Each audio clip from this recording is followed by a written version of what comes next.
پیٹ سے آنے والی گڑ گڑ کی آواز کی اصل حقیقت۔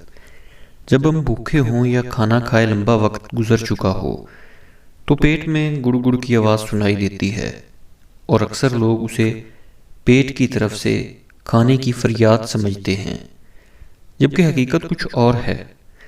دراصل یہ آواز بھوک کی وجہ سے نہیں بلکہ معدے کی صفائی کے عمل کے دوران پیدا ہوتی ہے۔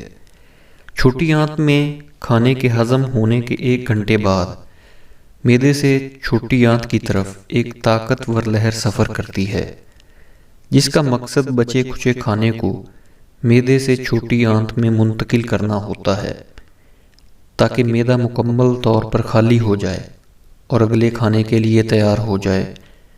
یہ معدے کی صفائی کا قدرتی طریقہ ہے، لیکن وقفے وقفے سے کچھ کھاتے رہنے والوں کے جسم میں یہ عمل نہیں ہو پاتا۔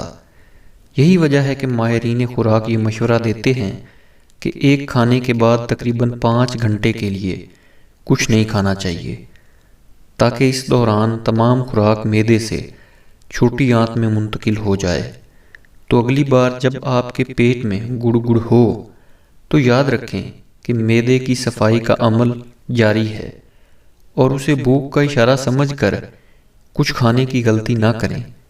اور مزید دلچسپ تحریروں کے لیے چینل کو سبسکرائب کر لیں۔